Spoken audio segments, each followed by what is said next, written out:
Hi, I'm Jim Heppelmann, the President and CEO of PTC.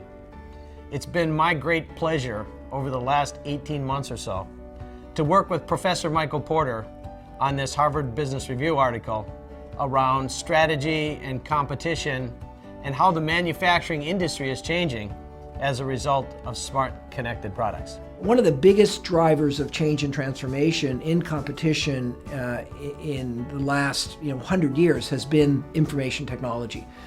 And the way we think about information technology's impact on the company and on competition, we really see it in three basic waves. The first wave was really the beginning, and that was the movement of IT into the value chain to really automate things that we used to do manually before, with paper processes and human interaction. The second wave was what we call value chain integration.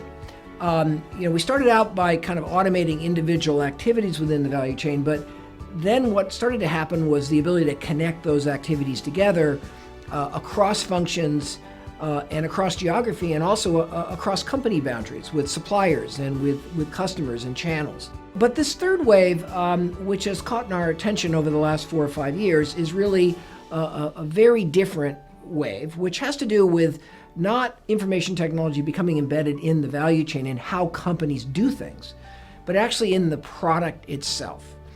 And that's what we call smart connected products. Because the fundamental role of information technology is to add smartness, the ability to monitor and optimize what the product does, and even operate autonomously. And then there's the connected part, which is the ability to connect that product, to the internet in a variety of ways, which then gives you even further opportunities for functionality and optimization and improvement of what that product actually does. By using some of Michael Porter's timeless frameworks, we were able to see clearly the impact of smart connected products on the value chain and the industry structure of manufacturing enterprises. So what we set out to do with this body of work is to really provide some rigorous structure within which we could understand this phenomenon, what was happening in the product, how that would affect competition and industry structure, how that would affect actually competitive advantage.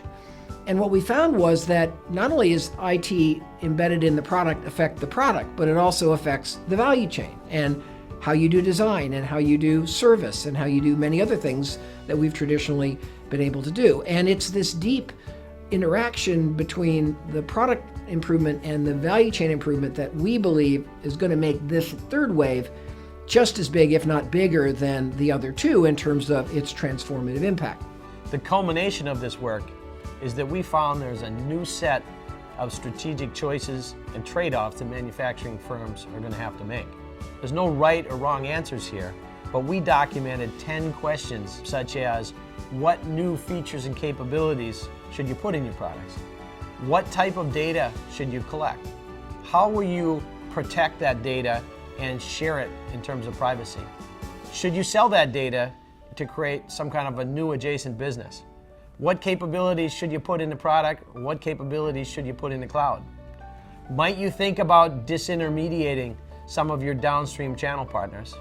And might you even think about changing your business model? They're very interesting strategic questions that every manufacturing enterprise is going to have to think about and then try to find the right combination of answers that's going to position their firm to be successful in this new world. We're very proud of this great piece of work that we've done together with Professor Porter. I certainly encourage you to read this powerful body of work. I think with the right strategy, manufacturers can capitalize on these new opportunities to create value.